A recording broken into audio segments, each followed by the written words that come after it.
साथियों नमस्कार। 70th BPSC में क्या कुछ हिंदी मीडियम इंग्लिश मीडियम के बच्चों के साथ इस तरीके से भेदभाव हुआ है? कॉपी चेक करने में क्या कोई बार लगा दिया गया था जो मैक्सिमम मार्क्स इतने ही दिए जाएंगे या नहीं दिए जाएंगे? उसको लेकर के किस तरीके से बीपीएससी क्लियरिफिकेशन दे रही है और बच्चों के मन में अभी भी क्यों सवाल हैं? और ख़ास करके एमएलए संदीप सौरभ जी ने जो बातें उठाई हैं, मैं इनके बारे में बात करूंगा कि कितने अच्छे तरीके से उन्होंने चीज़ों को रखा है और बीपीएससी को क्या करना चाहिए उसके बारे में मेरा भी थोड़ा सा एक छोटा सा सुझाव रहेगा।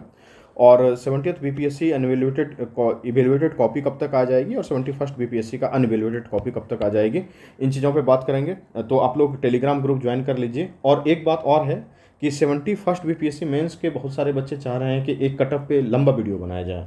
तो लॉन्ग डिस्कशन तभी होगा जब आप लोग टेलीग्राम ग्रुप को ज्वाइन करेंगे और वहाँ पे फिर मीट का लिंक आ जाता है, तो वो टाइम बता दिया जाएगा। उसमें आप लोग ज्वाइन करके आपका मेंस कैसा गया है एग्जामिनेशन, उसके बारे में आप खुद से बता भी सकते हैं, वहाँ पे चर्चा भी कर सकते हैं और फिर उन्हीं सारे सैम्पल साइज इनपुट के हिसाब से एक जो संभवतः कटअप हो सकता है उसके बारे में भी वीडियो बना के चर्चा कर दी जाएंगी। तो डिस्क्रिप्शन में लिंक है टेलीग्राम और व्हाट्सएप ग्रुप का, उसको ज्वाइन कर लीजिए आप लोग। तो देखिए, सबसे बड़ी बात है कि ये कॉपी कब तक आएगी। तो ये कॉपी दे देना चाहिए था बीपीएससी को, जब चेक हो ही गया है तो अपलोड कर देना चाहिए। इसमें कौन सी बड़ी बात है? एक तो इन्होंने मार्कशीट देने में इतना लेट लगाया इस बार, और मार्कशीट से बहुत सारे बच्चे असंतुष्ट हैं। तो जो भी हैं आप टेलीग्राम पे मैसेज कर सकते हैं। हम लोग देखेंगे कि कब कब क्या क्या आएगा। सबसे पहले बात करते हैं ये संदीप सौरभ जी के बारे में कि ये जो भी जिस भी पार्टी के एमएलए हैं, लेकिन व्यक्ति समझदार बहुत लग रहे हैं, पढ़े लिखे हैं। और यही होता है जब राजनीति में पढ़े लिखे लोग आते हैं। उन्होंने जो द बिहार टॉप के एक वीडियो में बोला है बात, करीबन 20-25 मिनट का वीडियो है, उस वीडियो को सुनिए। सबसे पहले इस बात की खुशी होगी कि कोई एमएलए इतना समझदार भी हो सकता है। हाँ, मैं ये कह रहा हूँ कि कोई एमएलए इतना समझदार भी हो सकता है, क्योंकि मैक्सिमम लोगों की जो छवि है बिहार में, हमारा राजनेताओं की वही छवि है कि पेट के ऊपर गंजी पहन के लोग घूमने वाले लोग हैं। और आपको पता है उनके शिक्षा का स्तर क्या है, मैक्सिमम लोगों का तो वही है। कुछ बिरले ही लोग ऐसे हैं जो कि बहुत पढ़े लिखे और समझदार लोग हैं। आप अब जो नहीं पढ़े लिखे लोग हैं, अब बताइए उस एमएलए के पास अगर आप जाते हैं और बताते हैं कि ये समस्याएं हुई हैं, इस तरीके से हिंदी मीडियम का ये रिजल्ट, इंग्लिश मीडियम का इतना परसेंटेज रिजल्ट, फिर मैक्सिमम बार जो बीपीएससी की तरफ से कुछ कॉपी चेकिंग में लगा दिया गया था, इन सब चीज़ों को लेकर सबसे पहले तो आपके एमएलए साहब को समझ में ही नहीं आएगा कि क्या बोल रहा है ये। अच्छा ठीक है बाबू, एक लिख के दे दो, हम देख लेंगे। जबकि संदीप सौरभ जी ने चीज़ों को बहुत अच्छे से क्लियर किया है, डिफाइन किया है कि ऐसे ऐसे ऐसे इस तरीके से बीपीएससी पे ये आरोप है, कृपया बीपीएससी इस पे जवाब दें। तो होना ये चाहिए कि देखिए, मैं एक बात बताता हूँ आपको कि एक बार क्या हुआ था कि गुजरात में जब हमारे प्राइम मिनिस्टर नरेंद्र मोदी जी उसमें बिहार वो मुख्यमंत्री थे गुजरात के, तो मलेरिया को लेकर के या पोलियो को लेकर के, मैं डिजीज का नाम भूल रहा हूँ, उस पर इसी प्रशांत किशोर जी ने उसका कुछ डाटा मांगा गया था। वहाँ एक आंदोलन टाइप का चल रहा था कि इस पे सरकार ने काम नहीं किया अच्छे से, सरकार को डाटा देना चाहिए, इस तरीके से मलेरिया का डिजीज बढ़ रहा है। तो इन्हीं प्रशांत किशोर ने एक आर्टिकल लिखा था किसी न्यूज़पेपर में। और जब वो न्यूज़पेपर में उन्होंने आर्टिकल लिखा तो और भी किरकिरी बढ़नी स्टार्ट हो गई चीफ मिनिस्टर साहब जो उसमें जो नरेंद्र मोदी जी थे। तो उसके बाद फिर क्या हुआ ये कि फिर बाद में गुजरात सरकार ने बाकायदे उसका डाटा जारी किया। और जितना इम्प्रूवमेंट होना चाहिए और जितना काम गुजरात सरकार ने उस पर किया था वो सराहनीय था। वैसी बात है कि पूरी तरीके से रोग समाप्त नहीं हुए थे, या जो भी वैक्टराइजेशन का प्रोग्राम चल रहा था सरकार का पूरी तरीके से सफल नहीं था, लेकिन एक जो सक्सेस रेट होता है, एवरेज सक्सेस रेट से ऊपर ही गुजरात सरकार ने काम किया था, उसमें ख़राब काम नहीं किया था। लेकिन तब तक में इतनी इनकी किरकिरी फैल चुकी थी कि वो जो सच्चाई सामने आया बाद में डाटा का, वो समाज में प्रिवेलेंट नहीं हो पाया। तो अगर कोई चीज़ है, जैसे बीपीएससी रात दिन तो ये 30 में से 26 दिन तो यही काम करते रहते हैं ये लोग बैठ के कि ये फेक नोटिस है, वो फेक नोटिस है। तो आप जवाब दे दीजिए ना कि जो भी संदीप सौरभ जी छात्रों के साथ मिलकर के जो भी सवाल उठा रहे हैं आपके ऊपर, तो आप शांति से जवाब दे दीजिए।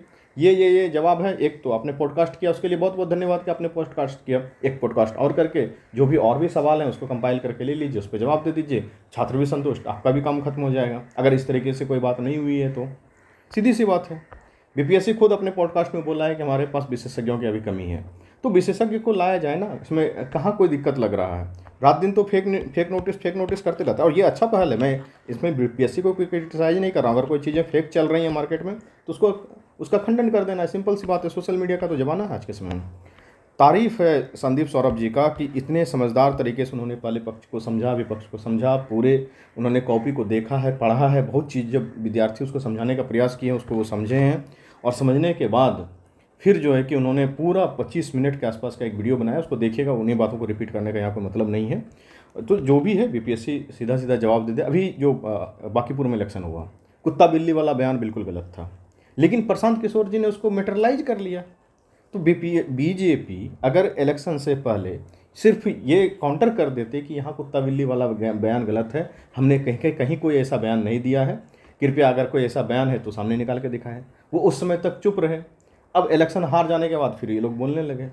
तो ऐसा नहीं होना चाहिए। मैं किसी ना पार्टी का समर्थक हूँ, नहीं मैं किसी पार्टी का विरोधी हूँ।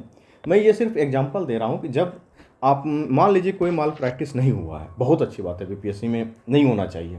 अगर कोई भी अगर कॉपी चेक के प्रोसेस में भी कोई इस तरीके से जो है हिंदी मीडियम इंग्लिश मीडियम के बच्चों के साथ कोई अनदेखी नहीं की गई है, स्पष्ट रूप से सामने चीज़ों को ला करके रख दीजिए। जैसे आपने एक बताया ना कि GS1 में बच्चों को कितने मार्क्स आए हैं, GS2 में कितने मार्क्स आए हैं, तो ऐसे में आपने बताया कि 199 जो है कि मैक्सिमम मार्क्स आए हैं, जबकि 69th बीपीएससी में 210 212 नंबर तक बच्चों को आया था।